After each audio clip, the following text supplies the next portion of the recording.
11वां अध्याय, देवताओं द्वारा देवी की स्तुति तथा देवी द्वारा देवताओं को वरदान। मैं भुवनेश्वरी देवी का ध्यान करता हूँ। उनके श्रीअंगों की आभा प्रभात काल के सूर्य के समान है और मस्तक पर चंद्रमा का मुकुट है। वे उभरे हुए स्तनों और 3 नेत्रों से युक्त हैं। उनके मुख पर मुस्कान की छटा छाई रहती है और हाथों में वरद, अंकुश, पाश एवं अभय मुद्रा शोभा पाते हैं। ऋषि कहते हैं, देवी के द्वारा वहां महादैत्यपति शुंभ के मारे जाने पर इंद्र आदि देवता अग्नि को आगे करके उन कात्यायनी देवी की स्तुति करने लगे। उस समय अभीष्ट की प्राप्ति होने से उनके मुख कमल दमक उठे थे और उनके प्रकाश से दिशाएं भी जगमगा उठी थीं। देवता बोले, शरणागत की पीड़ा दूर करने वाली देवी हम पर प्रसन्न हो। संपूर्ण जगत की माता प्रसन्न हो। विश्वेश्वरी, विश्व की रक्षा करो। देवी, तुम ही चराचर जगत की अधीश्वरी हो। तुम इस जगत का एकमात्र आधार हो, क्योंकि पृथ्वी रूप में तुम्हारी ही स्थिति है। देवी, तुम्हारा पराक्रम अलंघनीय है। तुम ही जल रूप में स्थित होकर संपूर्ण जगत को तृप्त करती हो। तुम अनंत बल संपन्न वैष्णवी शक्ति हो। इस विश्व की कारणभूता परामाया हो। देवी, तुमने इस समस्त जगत को मोहित कर रखा है। तुम ही प्रसन्न होने पर इस पृथ्वी पर मोक्ष की प्राप्ति कराती हो। देवी, संपूर्ण विद्याएं तुम्हारे ही भिन्न भिन्न स्वरूप हैं। जगत में जितनी स्त्रियां हैं वे सब तुम्हारी ही मूर्तियां हैं। जगदम्बे, एकमात्र तुमने ही इस विश्व को व्याप्त कर रखा है। तुम्हारी स्तुति क्या हो सकती है? तुम तो स्तवन करने योग्य पदार्थों से परे एवं परावाणी हो। जब तुम सर्वस्वरूपा देवी स्वर्ग तथा मोक्ष प्रदान करने वाली हो, तब इसी रूप में तुम्हारी स्तुति हो गई। तुम्हारी स्तुति के लिए इससे अच्छी उक्तियां और क्या हो सकती हैं? बुद्धि रूप से सब लोगों के हृदय में विराजमान रहने वाली तथा स्वर्ग एवं मोक्ष प्रदान करने वाली नारायणी देवी, तुम्हें नमस्कार है। कला, काष्ठा आदि के रूप से क्रमशः परिणाम की ओर ले जाने वाली तथा विश्व का उपसंहार करने में समर्थ नारायणी, तुम्हें नमस्कार है। नारायणी, तुम सब प्रकार का मंगल प्रदान करने वाली मंगलमयी हो। कल्याणदायिनी शिवा हो। सब पुरुषार्थों को सिद्ध करने वाली शरणागत वत्सला, 3 नेत्रों वाली एवं गौरी हो। तुम्हें नमस्कार है। तुम सृष्टि, पालन और संहार की शक्तिभूता सनातनी देवी, गुणों का आधार तथा सर्वगुणमयी हो। नारायणी, तुम्हें नमस्कार है। शरण में आए हुए दीनों एवं पीड़ितों की रक्षा में संलग्न रहने वाली तथा सबकी पीड़ा दूर करने वाली नारायणी देवी, तुम्हें नमस्कार है। नारायणी, तुम ब्रह्माणी का रूप धारण करके हंसों से जुते हुए विमान पर बैठती तथा कुश मिश्रित जल छिड़कती रहती हो। तुम्हें नमस्कार है। माहेश्वरी रूप से त्रिशूल, चंद्रमा एवं सर्प को धारण करने वाली तथा महान वृषभ की पीठ पर बैठने वाली नारायणी देवी, तुम्हें नमस्कार है। मोरों और मुर्गों से घिरी रहने वाली तथा महाशक्ति धारण करने वाली कौमारी रूप धारणी निष्पापे नारायणी, तुम्हें नमस्कार है। शंख, चक्र, गदा और शारंग धनुष रूप उत्तम आयुधों को धारण करने वाली वैष्णवी शक्ति रूपा नारायणी, तुम प्रसन्न हो। तुम्हें नमस्कार है। हाथ में भयानक महाचक्र लिए और दाढ़ों पर धरती को उठाए वाराही रूप धारणी कल्याणमयी नारायणी, तुम्हें नमस्कार है। भयंकर नृसिंह रूप से दैत्यों के वध के लिए उद्योग करने वाली तथा त्रिभुवन की रक्षा में संलग्न रहने वाली नारायणी, तुम्हें नमस्कार है। मस्तक पर किरीट और हाथ में महावज्र धारण करने वाली, सहस्र नेत्रों के कारण उद्दीप्त दिखाई देने वाली और वृत्रासुर के प्राणों का अपहरण करने वाली इंद्र शक्ति रूपा नारायणी देवी, तुम्हें नमस्कार है। शिवदूती रूप से दैत्यों की महती सेना का संहार करने वाली, भयंकर रूप धारण तथा विकट गर्जना करने वाली नारायणी, तुम्हें नमस्कार है। दाढ़ों के कारण विकराल मुख वाली मुंडमाला से विभूषित मुंडमर्दिनी चामुंडा रूपा नारायणी, तुम्हें नमस्कार है। लक्ष्मी, लज्जा, महाविद्या, श्रद्धा, पुष्टि, स्वधा, ध्रुवा, महारात्रि तथा महाअविद्या रूपा नारायणी, तुम्हें नमस्कार है। मेघा, सरस्वती, वरा, भूति, बाभ्रवी, तामसी, नियता तथा ईशा रूपिणी नारायणी, तुम्हें नमस्कार है। सर्वस्वरूपा सर्वेश्वरी तथा सब प्रकार की शक्तियों से संपन्न दिव्य रूपा दुर्गे देवी, सब भयों से हमारी रक्षा करो, तुम्हें नमस्कार है। कात्यायनी, यह 3 लोचनों से विभूषित तुम्हारा सौम्य मुख सब प्रकार के भयों से हमारी रक्षा करे, तुम्हें नमस्कार है। भद्रकाली, ज्वालाओं के कारण विकराल प्रतीत होने वाला अत्यंत भयंकर और समस्त असुरों का संहार करने वाला तुम्हारा त्रिशूल भय से हमें बचाए, तुम्हें नमस्कार है। देवी, जो अपनी ध्वनि से संपूर्ण जगत को व्याप्त करके दैत्यों के तेज नष्ट किए देता है, वह तुम्हारा घंटा हम लोगों की पापों से उसी प्रकार रक्षा करे जैसे माता अपने पुत्रों की बुरे कर्मों से रक्षा करती है। चंडिके, तुम्हारे हाथों में सुशोभित खड्ग जो असुरों के रक्त और चर्बी से चर्चित है, हमारा मंगल करे, हम तुम्हें नमस्कार करते हैं। देवी, तुम प्रसन्न होने पर सब रोगों को नष्ट कर देती हो और कुपित होने पर मनोवांछित सभी कामनाओं का नाश कर देती हो। जो लोग तुम्हारी शरण में जा चुके हैं, उन पर विपत्ति तो आती ही नहीं। तुम्हारी शरण में गए हुए मनुष्य दूसरों को शरण देने वाले हो जाते हैं। देवी अंबिके, तुमने अपने स्वरूप को अनेक भागों में विभक्त करके नाना प्रकार के रूपों से जो इस समय इन धर्मद्रोही महादैत्यों का संहार किया है, वह सब दूसरी कौन कर सकती थी। विद्याओं में, ज्ञान को प्रकाशित करने वाले शास्त्रों में तथा आदि वाक्यों में तुम्हारे सिवा और किसका वर्णन है, तथा तुमको छोड़कर दूसरी कौन ऐसी शक्ति है जो इस विश्व को अज्ञान में घोर अंधकार से परिपूर्ण ममता रूपी घड़े में निरंतर भटका रही है। जहाँ राक्षस, जहाँ भयंकर विष वाले सर्प, जहाँ शत्रु, जहाँ लुटेरों की सेना और जहाँ दावानल हो, वहां तथा समुद्र के बीच में भी साथ रहकर तुम विश्व की रक्षा करती हो। विश्वेश्वरी, तुम विश्व का पालन करती हो, विश्व रूपा हो, इसलिए संपूर्ण विश्व को धारण करती हो। तुम भगवान विश्वनाथ की भी वंदनीय हो। जो लोग भक्ति पूर्वक तुम्हारे सामने मस्तक झुकाते हैं, वे संपूर्ण विश्व को आश्रय देने वाले होते हैं। देवी, प्रसन्न हो। जैसे इस समय असुरों का वध करके तुमने शीघ्र ही हमारी रक्षा की है, उसी प्रकार सदा हमें शत्रुओं के भय से बचाओ। संपूर्ण जगत का पाप नष्ट कर दो और उत्पात एवं पापों के फल स्वरूप प्राप्त होने वाले महामारी आदि बड़े बड़े उपद्रवों को शीघ्र दूर करो। विश्व की पीड़ा को दूर करने वाली देवी, हम तुम्हारे चरणों पर पड़े हुए हैं, हम पर प्रसन्न हो। त्रिलोक निवासियों की पूजनीय परमेश्वरी, सब लोगों को वरदान दो। देवी बोली, देवताओं, मैं वर देने को तैयार हूँ। तुम्हारे मन में जिसकी इच्छा हो वह वर मांग लो। संसार के लिए उस उपकारक वर को मैं अवश्य दूंगी। देवता बोले, सर्वेश्वरी, तुम इसी प्रकार तीनों लोकों की समस्त बाधाओं को शांत करो और हमारे शत्रुओं का नाश करती रहो। देवी बोली, देवताओं, वैवस्वत मनवंतर के 28वें युग में शुंभ और निशुंभ नाम के 2 अन्य महादैत्य उत्पन्न होंगे। तब मैं नंद गोप के घर में उनकी पत्नी यशोदा के घर से अवतीर्ण हो विंध्याचल में जाकर रहूंगी और उक्त दोनों असुरों का नाश करूंगी। फिर अत्यंत भयंकर रूप से पृथ्वी पर अवतार ले मैं वैप्रचित नाम वाले दानवों का वध करूंगी। उन भयंकर महादैत्यों को भक्षण करते समय मेरे दांत अनार के फूल की भांति लाल हो जाएंगे। तब स्वर्ग में देवता और मृत्यलोक में मनुष्य सदा मेरी स्तुति करते हुए मुझे रक्तदंतिका कहेंगे। फिर जब पृथ्वी पर 100 वर्षों के लिए वर्षा रुक जाएगी और पानी का अभाव हो जाएगा, उस समय मुनियों के स्तवन करने पर मैं पृथ्वी पर अयोनिजा रूप में प्रकट होंगी और 100 नेत्रों से मुनियों को देखूंगी। अतः मनुष्य शताक्षी इस नाम से मेरा कीर्तन करेंगे। देवताओं, उस समय मैं अपने शरीर से उत्पन्न हुए शाखों द्वारा समस्त संसार का भरण पोषण करूंगी। जब तक वर्षा नहीं होगी, तब तक वे शाख ही सबके प्राणों की रक्षा करेंगे। ऐसा करने के कारण पृथ्वी पर शाकंभरी के नाम से मेरी ख्याति होगी।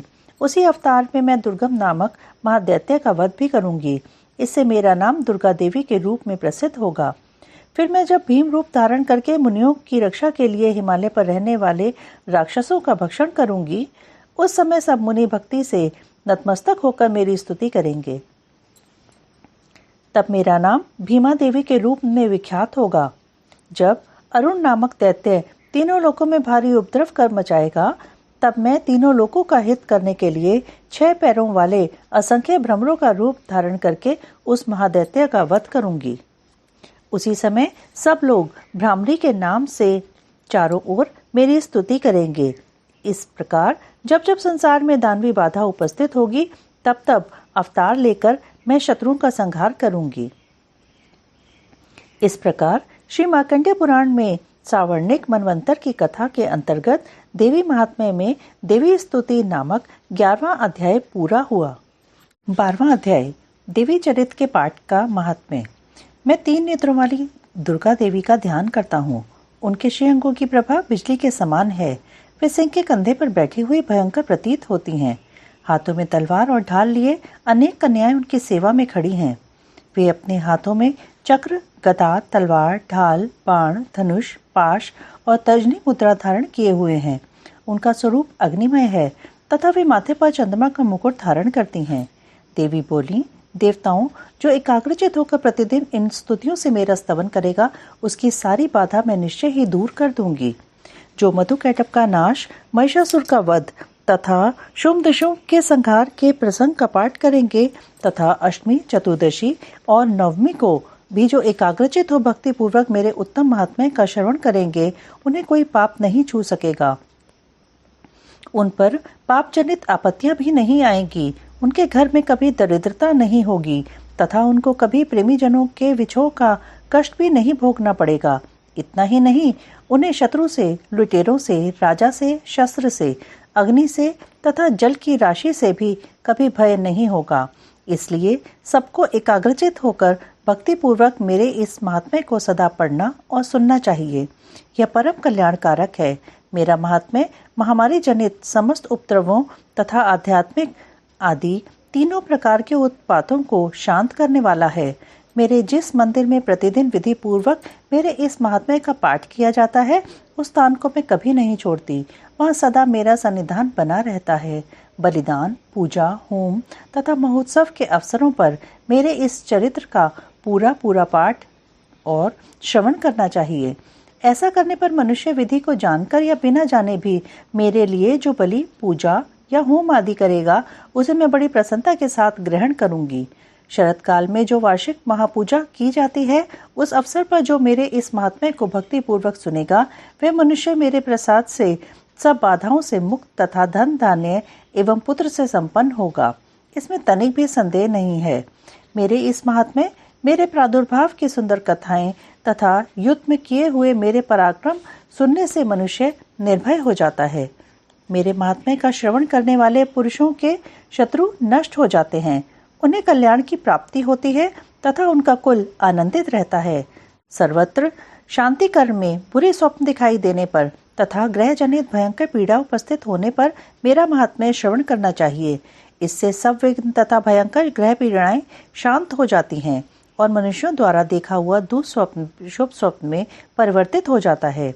बाल ग्रहों से आक्रांत हुए बालकों के लिए यह महात्म्य शांतिकारक है तथा मनुष्य के संगठन में फूट होने पर यह अच्छी प्रकार मित्रता कराने वाला होता है।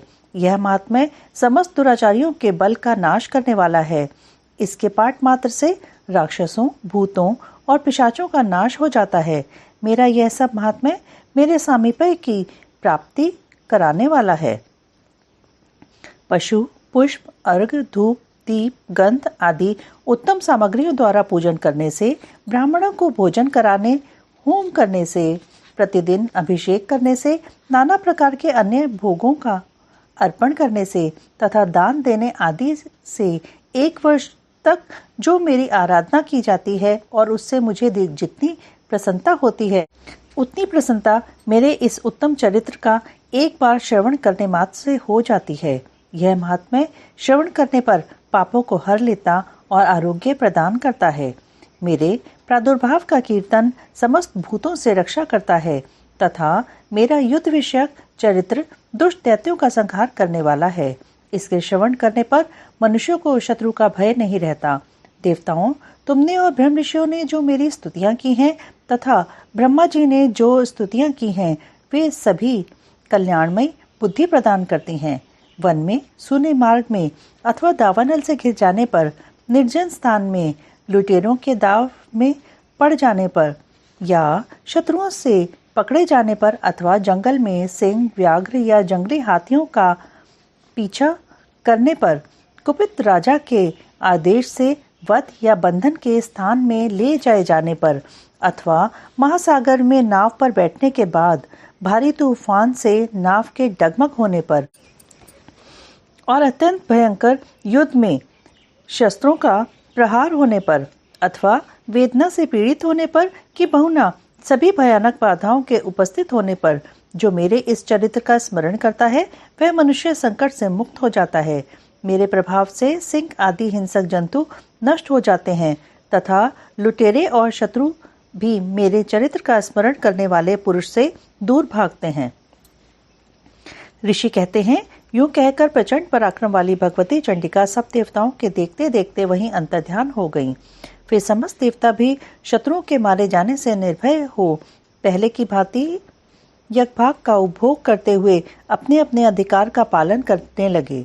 संसार का विध्वंस करने वाले महाभयंकर अतुल पराक्रमी देव शत्रु शुंभ तथा महाबली निशुंभ के युद्ध में देवी द्वारा मारे जाने पर शेष दैत्य पाताल लोक में चले आए। राजन, इस प्रकार भगवती अंबिका देवी नित्य होती हुई भी पुनः पुनः प्रकट होकर जगत की रक्षा करती हैं। वे ही इस विश्व को मोहित करती और वे ही जगत को जन्म देती तथा वे ही प्रार्थना करने पर संतुष्ट हो विज्ञान एवं समृद्धि प्रदान करती हैं। राजन, महाप्रलय के समय महामारी का स्वरूप धारण करने वाली वे महाकाली ही इस समस्त ब्रह्मांड में व्याप्त हैं। वे ही समय समय पर महामारी होती और वे ही स्वयं अजन्मा होती हुई भी सृष्टि के रूप में प्रकट होती हैं। वे सनातनी देवी ही समयानुसार संपूर्ण भूतों की रक्षा करती हैं। मनुष्यों के अभ्युदय के समय वे ही घर में लक्ष्मी के रूप में स्थित हो उन्नति प्रदान करती हैं और वे ही अभाव के समय दरिद्रता बनकर विनाश का कारण होती हैं। पुष्प, धूप और गंध आदि से पूजन करके उनकी स्तुति करने पर वे धन, पुत्र, धार्मिक बुद्धि तथा उत्तम गति प्रदान करती हैं। इस प्रकार श्री मार्कंडेय पुराण में सावर्णिक मनवंतर की कथा के अंतर्गत देवी महात्म्य में फल स्तुति नामक 12वां अध्याय पूरा हुआ। 13वां अध्याय सूरत और वैश्य को देवी का वरदान। जो उदय काल के सूर्यमंडल की सी कांति धारण करने वाली हैं, जिनके 4 भुजाएं और 3 नेत्र हैं तथा जो अपने हाथों में पाश, अंकुश, वर एवं अभय की मुद्रा धारण किए रहती हैं, उन शिवा देवी का मैं ध्यान करता हूँ। ऋषि कहते हैं, राजन, इस प्रकार मैंने तुमसे देवी के उत्तम महात्म्य का वर्णन किया जो इस जगत को धारण करती हैं।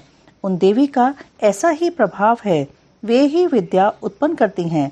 भगवान विष्णु की माया स्वरूपा उन भगवती के द्वारा ही तुम ये वैश्य तथा अन्यान्य विवेक की जन मोहित होते हैं, मोहित हुए हैं तथा आगे भी मोहित होंगे।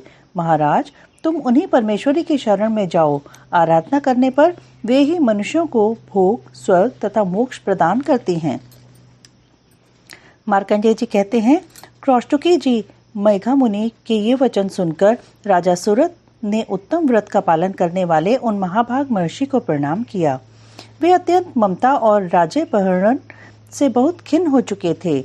महामुने, इसलिए विरक्त होकर वे राजा तथा वैश्य तत्काल तपस्या को चले गए और वे जगदम्बा के दर्शन के लिए नदी के तट पर रहकर तपस्या करने लगे। वे वैश्य उत्तम देवी सूक्त का जप करते हुए तपस्या में प्रवृत्त हुए। वे दोनों नदी के तट पर देवी की मिट्टी की मूर्ति बनाकर पुष्प, धूप और हवन आदि के द्वारा उनकी आराधना करने लगे। उन्होंने पहले तो आहार को धीरे धीरे कम किया, फिर बिल्कुल निराहार रहकर देवी में ही मन लगाए एकाग्रता पूर्वक उनका चिंतन आरंभ किया। वे दोनों अपने शरीर के रक्त से प्रोक्षित बलि देते हुए लगातार 3 वर्ष तक संयम पूर्वक आराधना करते रहे। इस पर प्रसन्न होकर जगत को धारण करने वाली चंडिका देवी ने प्रत्यक्ष दर्शन देकर कहा। देवी बोली, राजन तथा अपने कुल को आनंदित करने वाले वैश्य, तुम लोग जिस वस्तु की अभिलाषा रखते हो वह मुझसे मांगो, मैं संतुष्ट हूँ, अतः तुम्हें वह सब कुछ दूंगी। मार्कंडेय जी कहते हैं, तब राजा ने दूसरे जन्म में नष्ट न होने वाला राज्य मांगा तथा इस जन्म में भी शत्रुओं की सेना को बलपूर्वक नष्ट करके पुनः अपना राज्य प्राप्त कर लेने का वरदान मांगा।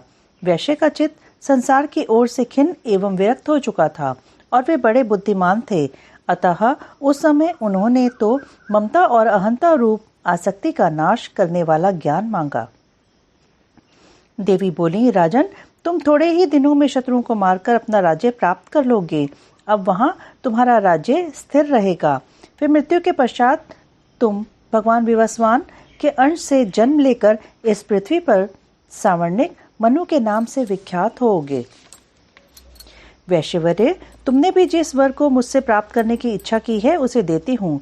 तुम्हें मोक्ष के लिए ज्ञान प्राप्त होगा।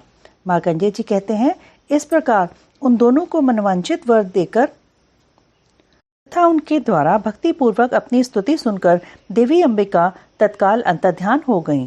इस तरह देवी से वरदान पाकर क्षत्रियों में श्रेष्ठ सुरत सूर्य से जन्म ले सावर्णिक नामक मनु होंगे। इस प्रकार श्री मार्कंडेय पुराण में सावर्णिक मनवंतर की कथा के अंतर्गत देवी महात्म्य में सुरत और वैश्य को वरदान नामक 13वां अध्याय पूरा हुआ। दुर्गा जी के 32 नाम।